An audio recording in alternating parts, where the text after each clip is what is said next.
Hola a todos, mi nombre es Uriel Grunberg, soy especialista en cirugía y traumatología bucomaxilofacial por la Universidad de Buenos Aires y del Hospital César Milstein. Actualmente soy docente de la Cátedra de Cirugía 1 y de Medicina Interna de la Facultad de Odontología de la Universidad de Buenos Aires.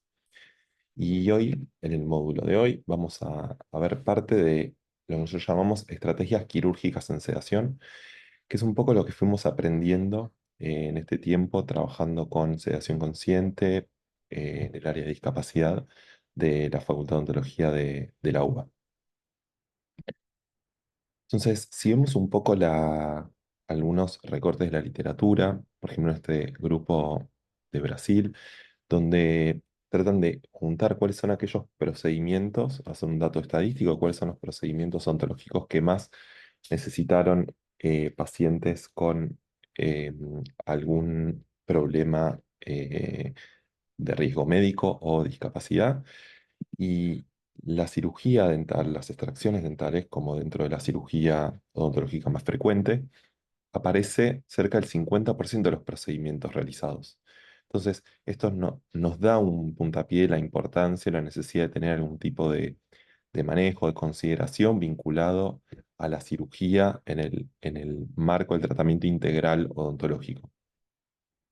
Y que las extracciones estén en una alta tasa de procedimientos que se hacen, está pensado y está vinculado principalmente a que estos pacientes suelen tener afectación de, por ejemplo, la destreza manual y motor en general para hacer una buena higiene bucal, o que a veces esa higiene bucal depende de un tutor.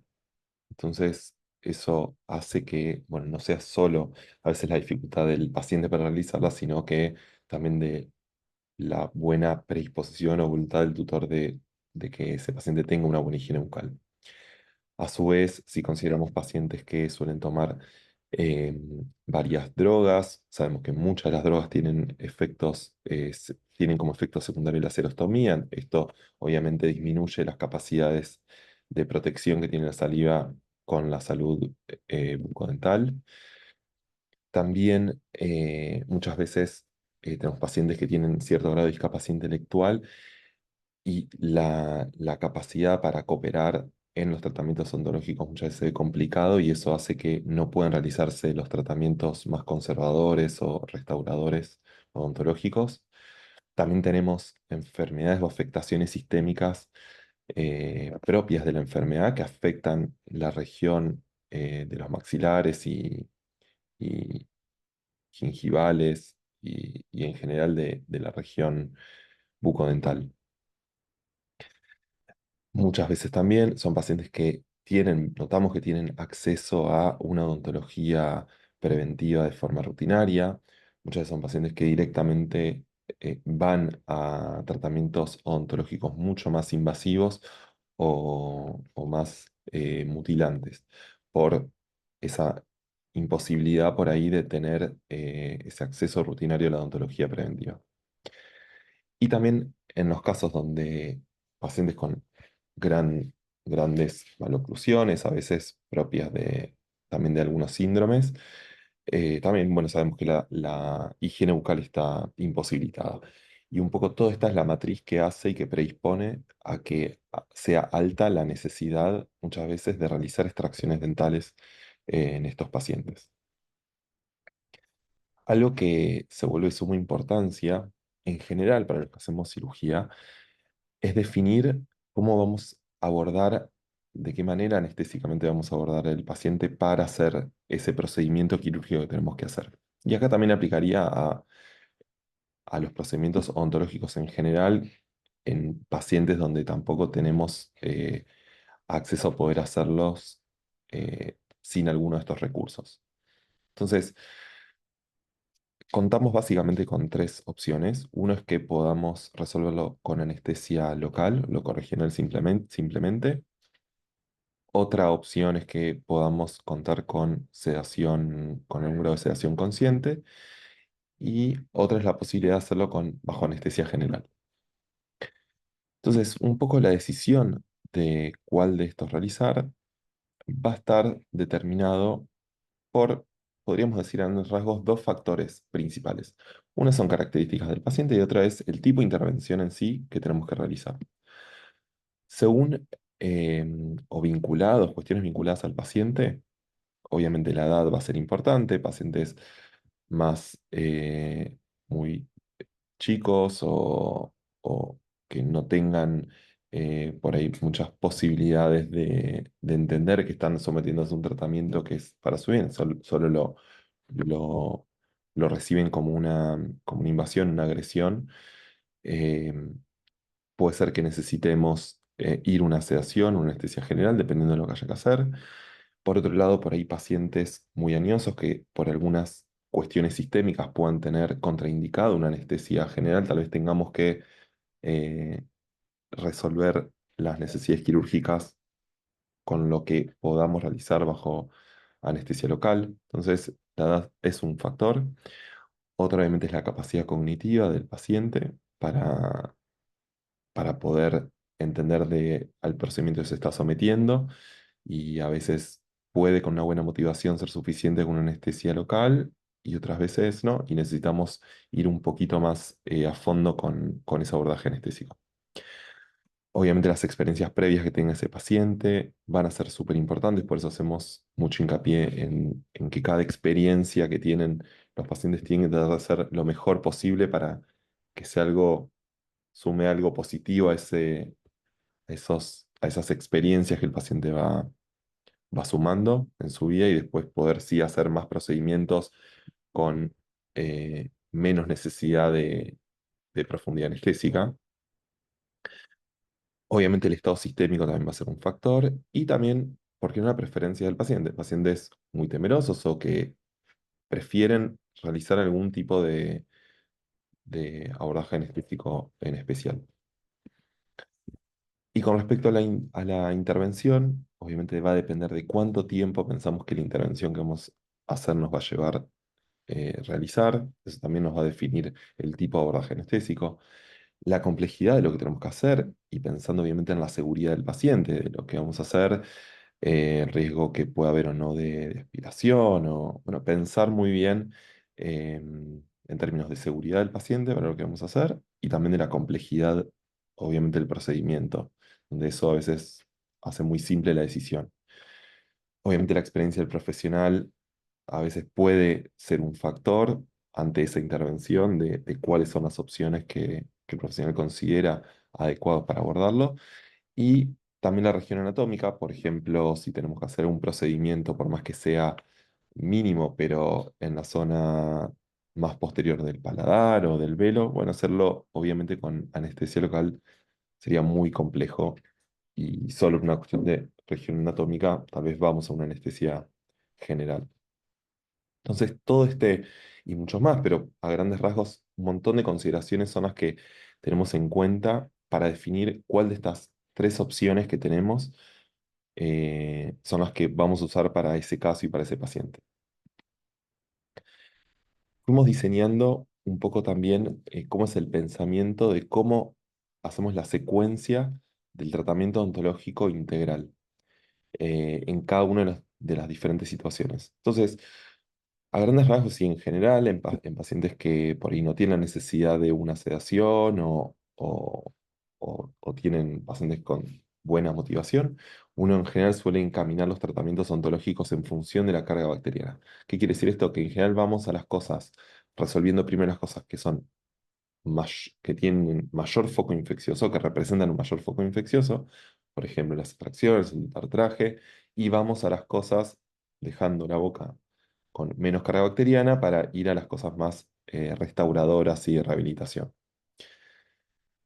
Ese es en los casos donde podemos acceder a una sedación en varias sesiones o que solo con anestesia local es suficiente.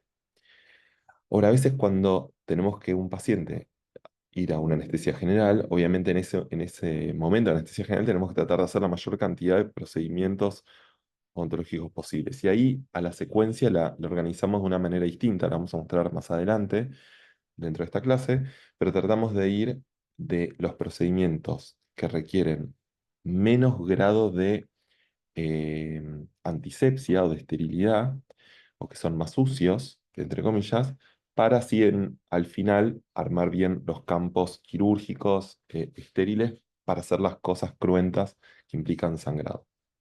Y por último tenemos otra forma de abordaje que es más motivacional, que es de ir de los procedimientos también en sucesivas sesiones y consultas que va haciendo el paciente, de menor invasividad a mayor invasividad, cosa de poder ir teniendo o que el paciente vaya teniendo buenas experiencias y que al final de ese camino nos deje por ahí acceder a hacer procedimientos de mayor invasividad o extracciones o cosas que sabemos por ahí implicarían un mayor grado de estrés o de malestar para el paciente.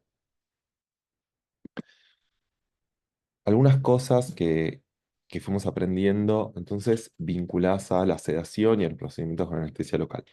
Entonces, como siempre, la evaluación prequirúrgica es esencial, es súper importante, dando el examen clínico del paciente, evaluar si necesitamos algún tipo de estudio complementario también, conocer muy bien la medicación del paciente, los aspectos psicológicos, pensar en las indicaciones pre y postquirúrgicas que vamos a tener con ese paciente. Entonces, todo esto que tiene que ver con la preparación de, de la situación clínica particular de cada paciente, obviamente es súper importante. Vinculados entonces, a las técnicas quirúrgicas en sí, algunos desafíos que fuimos recorriendo en este tiempo, algunos vinculados a la técnica anestesia, que ahora vamos a ver, vinculados también al posicionamiento del paciente, a tener una buena visibilidad del campo operatorio y el control de la hemostasia. Serían por ahí los cuatro ítems a tener en cuenta en pacientes donde que los intervenimos con anestesia local y o sedación. Con respecto a la técnica anestésica, es importante poder contar también con estos pacientes con algún tipo de anestésico tópico inicial que tenga bastante penetración, como es el caso de esta marca comercial que es Embla, que es una combinación de lidocaína y prilocaína, viene en crema. Tiene por ahí una mayor penetración anestésica que los geles de lidocaína solo. Es importante también tener la longitud de aguja adecuada y jamás doblar la aguja. Por ahí son pacientes que nosotros vemos que hacen movimientos involuntarios y bueno, y siempre queremos poder ver parte de la aguja, nunca introducirla hasta el final del pabellón porque en esos movimientos bruscos si se produce la fractura o algo, queremos poder ver algún extremo de aguja para poder eventualmente retirarlo. Esto es muy infrecuente, las agujas son muy seguras, vienen muy bien selladas en la parte del pabellón con aguja, pero siempre es importante, principalmente por seguridad y además para llegar adecuadamente a las regiones anatómicas que necesitamos anestesiar, no quedarnos cortos. Entonces, por ahí no asociar que la aguja corta va a molestar menos, sino la aguja tiene la longitud adecuada para llegar a- al al- a la parte que necesitamos anestesiar, al ramo nervioso al que necesitamos llegar. También sugerimos el uso de separadores, más que por ahí el típico uso de separar con dedos. Esto es lo mismo, es muy común a veces en nuestros pacientes que tengamos movimientos ahí, súbitos que por ahí no los esperamos y mucho riesgo de como pincharnos o pinchar el paciente en otra región anatómica que sea la del área de infiltración. Entonces, también usar más separadores para el momento de la anestesia. Y también lograr la efectividad anestésica en la primera aplicación, tratar de ir bien o a los troncos o a las partes más posteriores de los nervios, donde sabemos que inicia la inervación, porque muchas veces son pacientes que a veces no nos dan la oportunidad de volver eh, a, a hacer una nueva infiltración. Entonces, tenemos que tratar de lograr una buena infiltración eh, en la primera aplicación. obviamente el conocimiento de la droga que estamos usando anestésica y tener muy presente los tiempos de duración, sobre todo cuando estamos trabajando con sedación, que a veces por ahí podemos estar más confiados porque el paciente está más relajado, pero si ya ha pasado cierto tiempo, recordar los tiempos de duración de ese anestésico porque puede ser que necesitemos ir reforzando la anestesia. Entonces, recordar, por ejemplo, en este caso, en este cuadro, el grupo 2 sería de los anestésicos que hay más disponibles más se usan en el ámbito odontológico y drogas que hay en el mercado, que tenemos más o menos un tiempo máximo de 50 a 60 minutos para los dientes maxilares y un poquito más para los dientes mandibulares, siempre y cuando hayamos hecho una técnica troncular. Y bueno, siempre el tejido blando también dura un poco más. Así todo, también es importante recordar las dosis máximas de anestubos para cada una de las drogas anestésicas que estemos usando y algunos desafíos que por ahí podemos tener en esto que hablamos de maloclusiones o malposiciones dentarias, esto se dan en algunos síndromes. Bueno, también a veces son desafíos que salen un poco de la norma del origen nervioso o dónde están exactamente las áreas donde hay que hacer los bloqueos eh, nerviosos para poder tener una buena anestesia. Pero bueno, para eso nos podemos hablar de técnicas, no solo la infiltración eh, que solemos hacer, que es supraperióstica, pero también podríamos acceder a algunas técnicas intraligamentosas, intraperiodontal o intrapulpares. Y uno de los grandes desafíos, obviamente, es poder diferenciar o poder entender cuándo el paciente manifiesta el disconfort por dolor, que ahí sí hay que mejorar la anestesia, y cuándo en realidad es más esa incomodidad de ansiedad por la intervención que se está realizando. Obviamente, tanto el dolor como la ansiedad se mejoran con distintas drogas, eso puede llegar a ser una forma de diferenciarlo. Entonces, si ese malestar, luego la sedación baja y mejora, bueno, posiblemente ese era ansiedad que logra ahora controlarse mucho mejor. Pero bueno, no perder igual de vista que puede ser insuficiente o inadecuado el control anestésico local que se realizó y el dolor es real, no es solo ansiedad. Entonces, bueno, siempre esta ecuación, este balance, tenerlo presente. Algunas formas que podemos determinar en pacientes que tengan buena posibilidad de comunicación y cognitiva es preguntarles del 0 al 10 cuánto les duele, cuánto les molesta, como para poder objetivar de alguna manera ese grado de dolor. De una escala del 0 al 10, preguntarle cuánto les duele o que marquen en esa escala donde sienten que está ubicado el dolor. Sería en la escala visual analógica, VAS, se, que se le dice. Otra opción en pacientes por ahí menores a 7 años, pero mayores a 3 que tengan también capacidad de comprender algún tipo de imágenes o de fotos donde puedan, que le podemos preguntar con qué cara se sienten identificados según el dolor que están teniendo o el malestar que están teniendo. Y en pacientes por ahí donde sí no hay posibilidad de comunicación verbal, pacientes menores a 3 años o pacientes con algún tipo también de discapacidad cognitiva. Hay escalas que se pueden utilizar. Esta, por ejemplo, se llama escala FLAC del dolor, donde se evalúan los gestos de la cara, se evalúa la actividad de las piernas, se evalúa también la actividad postural del cuerpo en general, la presencia o no de llanto y la posibilidad de consuelo de ese llanto. Entonces, eso nos va a ir dando valores numéricos, donde al sumarlos también nos puede guiar en esa escala el grado de dolor que puede estar teniendo ese paciente que no puede comunicarse verbalmente, pero desde lo gestual y conductual podemos hacer algún grado de interpretación de ese dolor.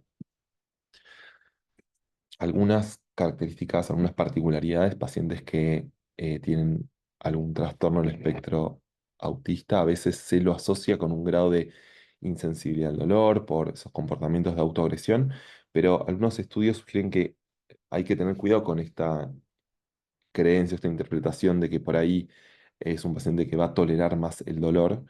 Y realmente hay que tener hay que hacer las mismas medidas anestésicas y de manejo del dolor que haríamos en cualquier paciente, porque, por ejemplo, trabajos demostraron, comparando eh, chicos con autismo y sin autismo, ante la colocación de una vía endovenosa, los gestos faciales eran los mismos.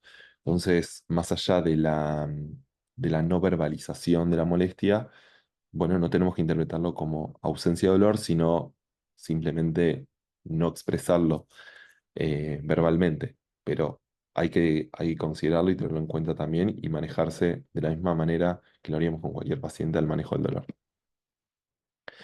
Algunas cuestiones con respecto al posicionamiento de los pacientes, pacientes que con alguna discapacidad motora y que también requieran de algún posicionamiento especial para que estén confortables, o también en los casos de sedación, donde por ahí un grado mayor de relajación, garantizar la comodidad del paciente y también con una comodidad adecuada del operador, que a veces es difícil, ¿no?, encontrar ese equilibrio, que el paciente esté cómodo y uno también, para poder trabajar de la mejor manera. A veces uno sacrifica un poco su postura, pero es importante tenerlo en cuenta. Utilizar o tener disponibles almohadones o peluches, cosas que permitan al paciente acomodarse bien en el sillón.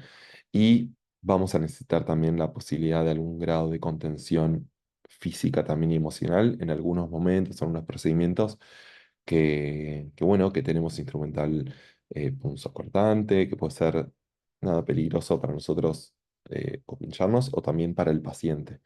Entonces, bueno, en esos momentos donde uno sabe que puede haber un movimiento brusco, tiene que uno estar preparado con esa contención física.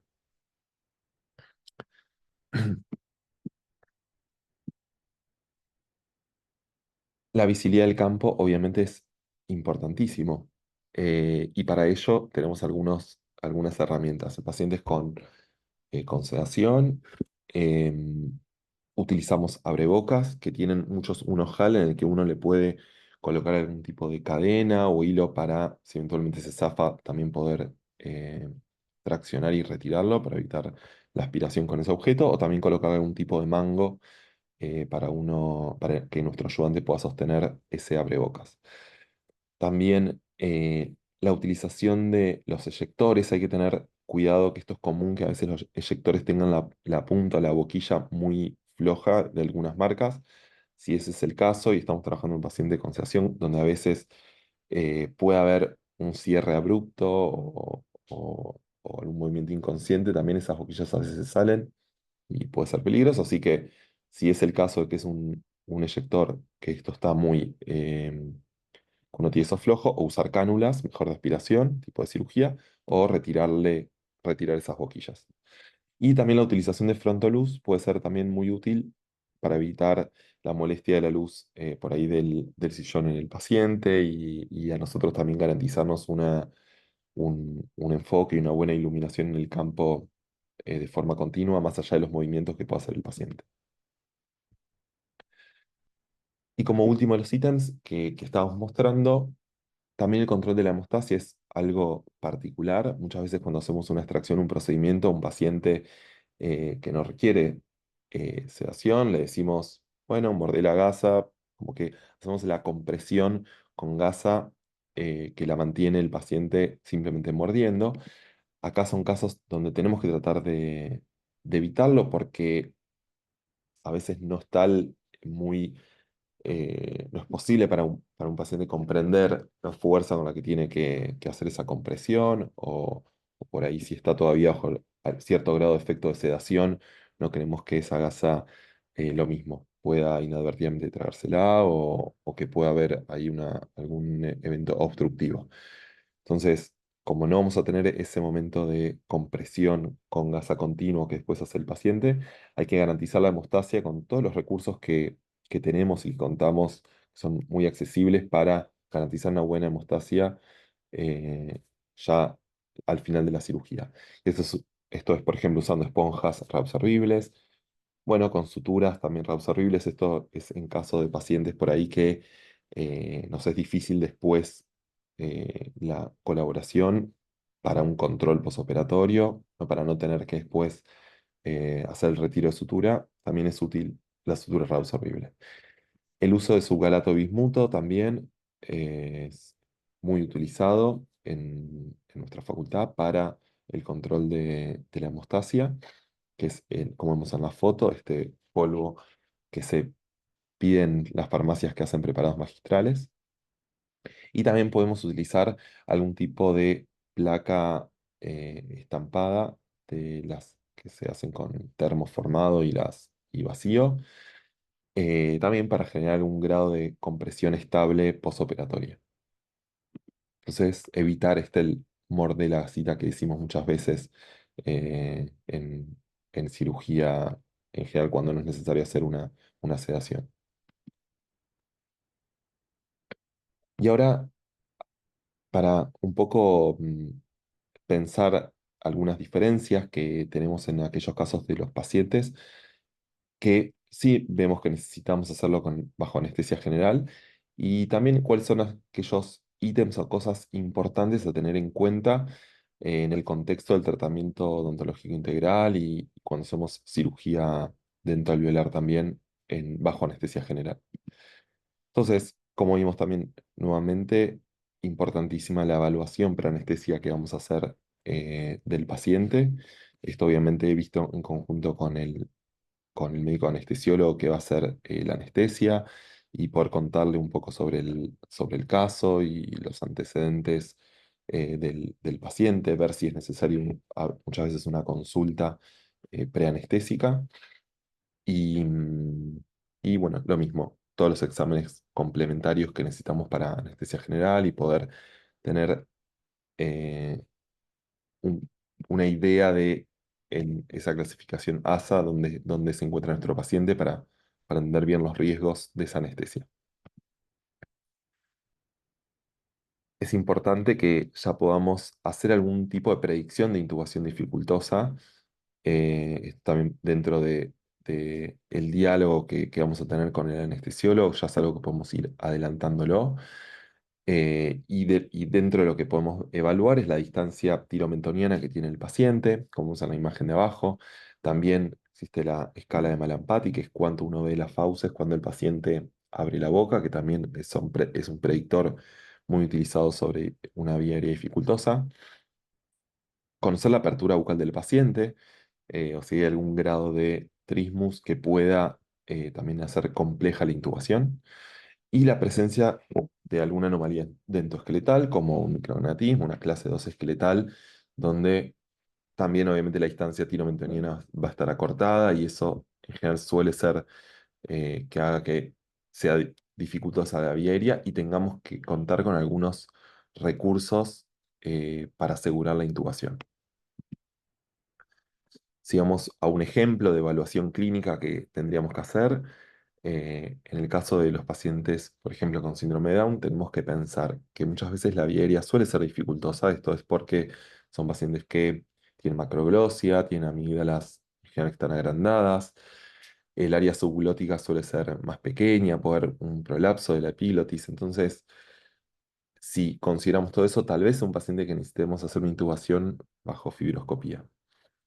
También pensando en el examen clínico, son pacientes que suelen tener cardiopatías congénitas, entonces la evaluación cardiológica para esa anestesia general va a ser sumamente importante y también considerar que algunos pacientes con síndrome de Down tienen cierta inestabilidad atlantoaxial y es algo a tener en cuenta durante también la intubación para evitar sobreextensiones cervicales.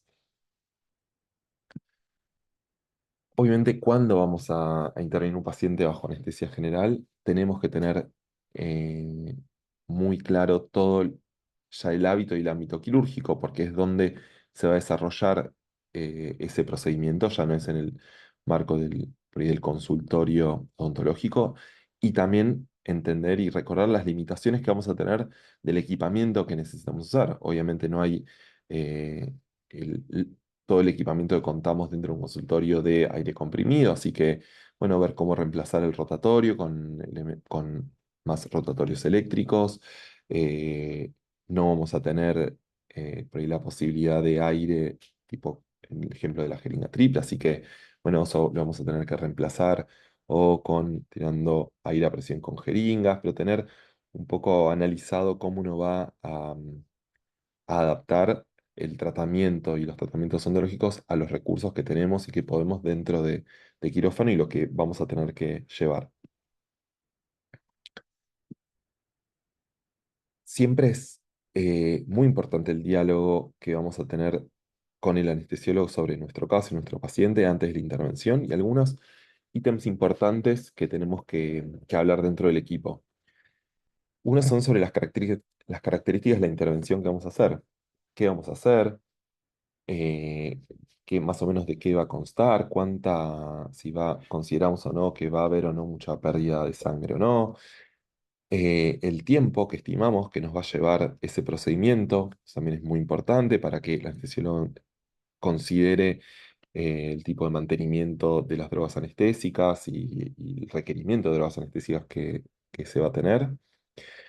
También considerar, obviamente, y volver a dialogar sobre los antecedentes médicos del paciente, para algunas consideraciones que sean necesarias, importantes para el anestesiólogo. También definir en conjunto la intubación. Siempre en general, para un tratamiento ontológico vamos a preferir una intubación que sea nasotraqueal, que tú entre por la nariz. Eso nos da, obviamente, la posibilidad de tener la boca completamente liberada. Es más seguro también para el anestesiólogo porque nos quedamos tranquilos que el tubo está en la fosa nasal y no está dentro de la boca movilizándose de un lado del otro. Así que siempre que se pueda, definir una intubación nasal es prioritario. Puede ser el caso de que por alguna particularidad no se pueda, y ahora veremos algunas consideraciones que tendremos para que sea seguro, pero es algo a dialogar y a charlar. También vamos a hablar sobre la necesidad o no de profilaxis antibiótica según el procedimiento que estemos por hacer y los antecedentes del paciente. Y también vamos a charlar sobre la preparación que necesita el paciente y algo que vamos a ver ahora más adelante, cómo vamos a preparar el paciente luego que esté anestesiado, ya esté dormido, pero cómo lo vamos a preparar para nosotros para empezar a trabajar. Entonces, se hará la preparación, esto para la anestesia general, esto lo hace el anestesiólogo con su asistente, con el técnico de anestesiología, donde se colocan los electrodos, el tensiómetro, se asegura la vía endovenosa y el saturómetro, esto para el control eh, del monitoreo de los signos vitales y también el control de las drogas que se irán pasando. Un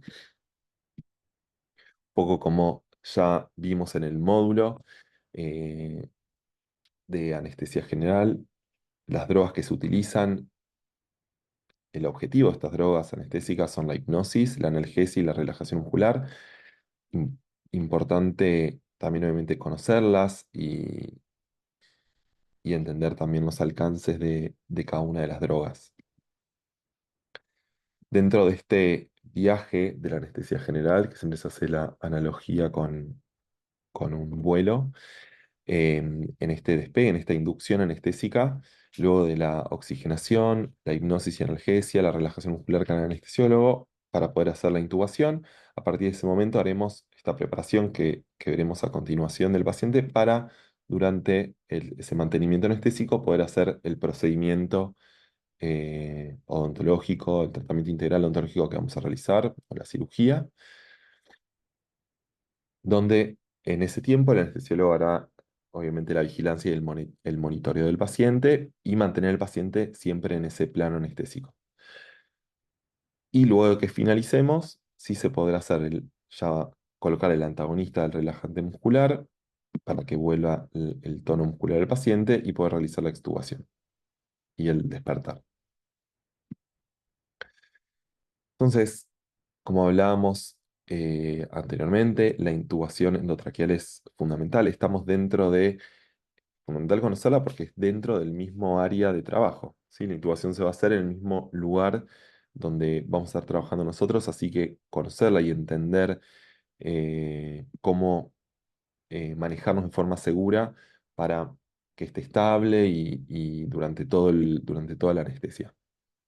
Entonces, según la necesidad o no, o cuán dificultosa sea la vía aérea, podrá realizarse o con laringoscopio convencional o, de ser necesario, o videolaringoscopio o por fibroscopía. Entonces, una vez que el paciente ya está anestesiado y antes que empecemos a intervenir, vamos a preparar para dar más estabilidad y seguridad a diferentes situaciones.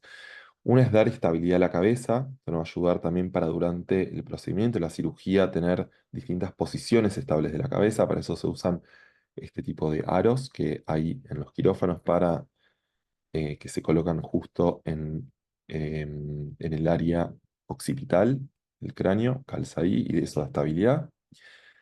Después es muy importante hacer protección ocular, colocando algún ungüento oftálmico y también parches en los ojos. Esto es para asegurar que el ojo quede cerrado y no se generen úlceras por sequedad ocular o por sin querer, porque estamos también en la misma región anatómica.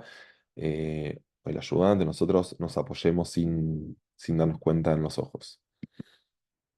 Y también es importante poder hacer algún tipo de pack faríngeo, que esto se puede hacer o con tampones o con alguna gasa tipo Cambric. Eh, es colocar básicamente gasa o un tampón alrededor del tubo endotraqueal eh, en la zona de la orofaringe para darle estabilidad al tubo, más seguridad y además para evitar que instrumental, muchas veces odontológico que es muy pequeño o los materiales que se usan para de grabado ácido o de irrigación en general, que vayan más para atrás y evitar después aspiración o lastimar o en un cuerpo extraño vaya a la vía aérea. Entonces, colocar un tipo de barrera ahí física en la orofaringe alrededor del tubo para asegurar eso. Algunas veces también puede ser necesario o indicado colocar una sonda nasogástrica. Esto, por ejemplo, si queremos después hacer o mantener vaciado gástrico para disminuir después las náuseas, los vómitos que tenga el paciente.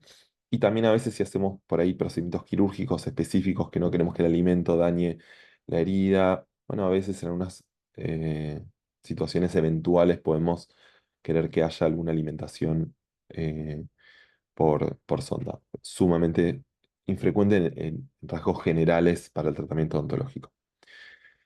Después, si el procedimiento va a durar en general más de 4 horas, lo que vamos a hacer es necesario colocar una sonda vesical y también la colocación de vendas elásticas en miembros inferiores. También esto es en procedimientos que vayamos a hacer que puedan ser más prolongados.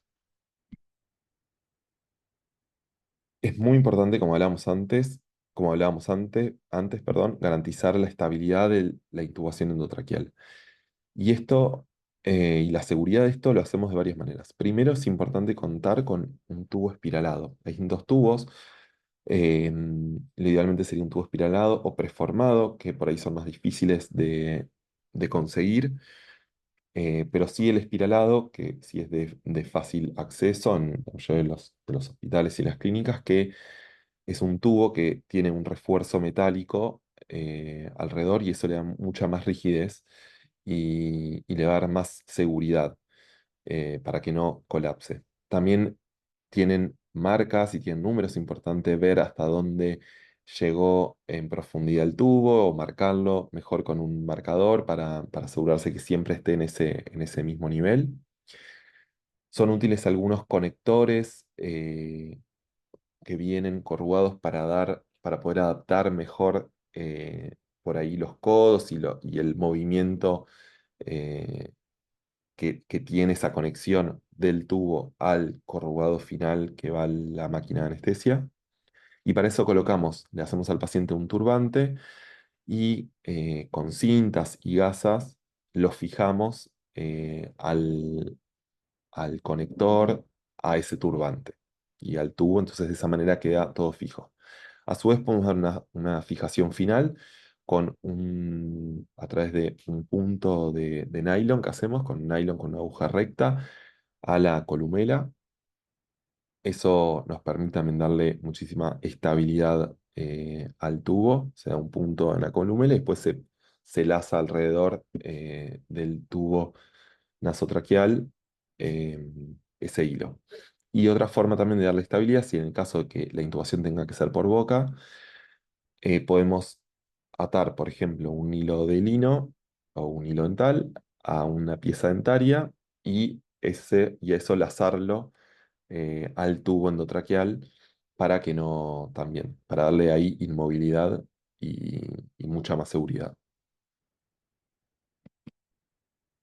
Bueno, obviamente va a ser muy importante la antisepsia antes de hacer los procedimientos cruentos. Esto está sumamente estudiado como, por ejemplo, el uso de clorexina previo a un procedimiento cruento o quirúrgico en la boca, cómo disminuye la bacteriemia en los grupos, en los grupos en los que se usó clorexina versus los grupos controles donde no se usó clorexina. Así que siempre es importante la antisepsia previa al inicio de cualquier procedimiento cruento en la boca. Dentro del equipo quirúrgico, también algo a definir y que es importante determinar es cómo vamos a posicionarnos y eso depende un poco de cuántos integren ese equipo en, en ese momento. Entonces, si contamos con uno o dos ayudantes y también con una instrumentadora, o si no contamos con instrumentador y donde, bueno, vamos a colocar la mesa, o si no contamos con segundo ayudante. Eso un poco, tenemos cierta versatilidad, pero bueno, siempre obviamente considerando y entendiendo las diferencias que tenemos con respecto al consultorio, porque acá, bueno, también está el carro de anestesia, hay más personas que se tienen que ubicar alrededor del paciente. Entonces eso también es algo a definir, que uno con la experiencia ya lo va armando también de una manera más rutinaria, pero sí es algo de decisión por ahí del equipo según la comodidad de cada equipo. Entonces, volviendo un poco a lo que mostrábamos antes y como les había comentado, que íbamos a ver entonces cómo se piensa un tratamiento integral cuando se hace bajo anestesia general y habíamos hablado de que eso está vinculado un poco al hábito quirúrgico y a la necesidad de hacer de los procedimientos de menor grado de asepsia o antisepsia a los que requieren más antisepsia y esterilidad porque ya implican sangrado y obviamente un grado mayor de bacteriemia. Entonces lo hacemos de la siguiente manera. Primero, como mostramos recién, preparamos al paciente, colocamos el pack faríngeo y armamos una mesa que vamos a llamar no estéril o con simplemente guantes de examen, simulando como si fuera la atención en el consultorio odontológico, donde hacemos todos los procedimientos que no requieren el uso de materiales que estén con, con alto grado de esterilidad. Por ejemplo, cuando hacemos operatoria dental, impresiones, prótesis fija, todo eso es, entre comillas, sucio o es no aséptico. Entonces, primero realizamos todos esos procedimientos juntos. Una vez que terminamos de realizar esos procedimientos que necesita el paciente, menos eh, o con menos grado de asepsia o necesidad de asepsia, ahí sí vamos a pasar y a convertir el caso en una situación quirúrgica habitual, donde vamos a hacer el lavado de manos quirúrgico, nos colocamos el camisolín, los guantes estériles, se prepara, cito, una mesa quirúrgica estéril, se hace la antisepsia del paciente y el armado de todos los campos operatorios. Se hace un cambio de cánula de la que hayamos usado con los procedimientos anteriores y obviamente la manguera de aspiración. Y también cambiamos el rotatorio si tenemos posibilidad por uno estéril o enfundar, si contamos con uno solo, enfundar el que se usó anteriormente con una funda de laparoscopía estéril. Y ahí sí ya podremos realizar todos los procedimientos que impliquen sangrado, como las exodoncias, los implantes, biopsias, cualquier procedimiento quirúrgico. pero ya habiendo realizado todos los procedimientos más sucios, entre comillas, antes. Durante la intervención quirúrgica, con el anestesiólogo, algunas cuestiones que vamos a ir hablando, que tenemos que estar atentos, es, en principio, a los monitores y a las alarmas que tienen los equipos de anestesia, porque muchas veces las alarmas son por cuestiones que podemos resolver los que estamos alrededor del campo quirúrgico. Por ejemplo, muchas veces que el saturómetro empieza a bajar o a caer, la mayoría de veces es porque los que están alrededor del paciente movieron o sacaron el saturómetro del dedo, la oximetría del dedo del paciente, o en los casos donde también la capnografía esté marcando mal, suele ser muchas veces como trabajamos en el mismo campo por el colapso del capnógrafo. Entonces, conocer, en este caso el capnógrafo es este pequeño tubo que vemos acá, finito, que es común por ahí si lo de aplastar o colapsar, entonces puede estar sonando por eso. Si ambas cosas, tanto el capnógrafo como el oxímetro, cayeron, eso muchas veces puede ser simplemente porque se ha desconectado el tubo. Entonces son cosas que pasan con relativa frecuencia a veces por estar en el mismo área. Entonces son cosas que si estamos atentos podemos resolverlas muy rápidamente el operador que está alrededor del paciente. También si advertimos de golpe un aumento del sangrado, también puede ser un indicador o algo para consultar o evaluar con el anestesiólogo si es que está subiendo o subió la tensión arterial, y podríamos pedirle al anestesiólogo si podemos tener una tensión arterial media un poco más baja para tener un mejor campo visual, un menor sangrado, o por lo menos advertir bueno, de que estamos notando mayor sangrado y puede ser por eso. También es muy importante ir avisando cuando estemos próximos a finalizar, también para ir controlando la dosis de las drogas anestésicas e ir pudiendo cortar la administración de estas drogas para que no se retrase tanto después el despertar del paciente. También puede ser que necesitemos mayor relajación muscular si notamos una apertura bucal muy disminuida o con mucha tono muscular, entonces para poder tener una mejor apertura y trabajar mejor. Es algo que podemos también por ahí hablar con el anestesiólogo si es posible tener una mayor relajación muscular. Y también obviamente el aviso cuando hacemos infiltraciones con anestésicos locales, sobre todo o previamente a la intervención quirúrgica para disminuir el sangrado local, o posterior para, que también es muy recomendable después de terminar los procedimientos, para tener una buena analgesia y anestesia postquirúrgica y tener que el paciente tenga menos necesidad de analgésicos, pero avisar antes de la infiltración porque muchas veces puede ir parte ese anestésico a los vasos y, bueno, y alterar algo del monitoreo. Algo también que junto con el anestesiólogo tenemos que definir al finalizar es la medicación y coordinar la medicación posoperatoria que creemos adecuada para ese paciente y según el caso. Definir también cuándo vamos a iniciar la tolerancia gástrica, que en general solemos esperar aproximadamente 2 horas después de finalizar la anestesia general para probar, eh, iniciar probando líquidos, a ver si no hay náuseas, si hay buena tolerancia. Y también la necesidad o no, según el caso, de que tenga ese paciente un monitoreo posoperatorio, que en el caso que lo requiera, esperará un tiempo más después del procedimiento en una sala de recuperación. Las indicaciones posoperatorias que demos al paciente un poco va a depender si el paciente es ambulatorio y luego la anestesia vuelve a su casa, o si requiere internación, donde ahí obviamente las vamos a dejar por escrito en enfermería, pero básicamente consta de el control de los signos vitales, el control del estatus neurológico, el control o definir un plan de hidratación, la alimentación, cómo será, si será oral, enteral y qué consistencia y temperatura de la alimentación. Y también la medicación que puede ir desde analgésicos, antibióticos, antiinflamatorios, el protector gástrico, antieméticos. Y también indicar el tipo de reposo que requiere hacer el paciente. Entonces, Para poner un ejemplo de indicaciones posoperatorias, em, en el caso de un paciente que requiera internación, pondríamos en general el pedido del control de los signos vitales, un plan de hidratación, que podría ser, si no hay mayores requerimientos de hidratación, podría ser un plan de a 21 gotas por minuto, con solución fisiológica y dextrosa. Si es necesario un antibiótico, el de elección es ampicilina sulbactam. Después la necesidad de algún antiinflamatorio, que podría ser, por ejemplo, dexametasona, ketorolac como analgésico, metoclopramida como antiemético, ranitidina como protector gástrico también.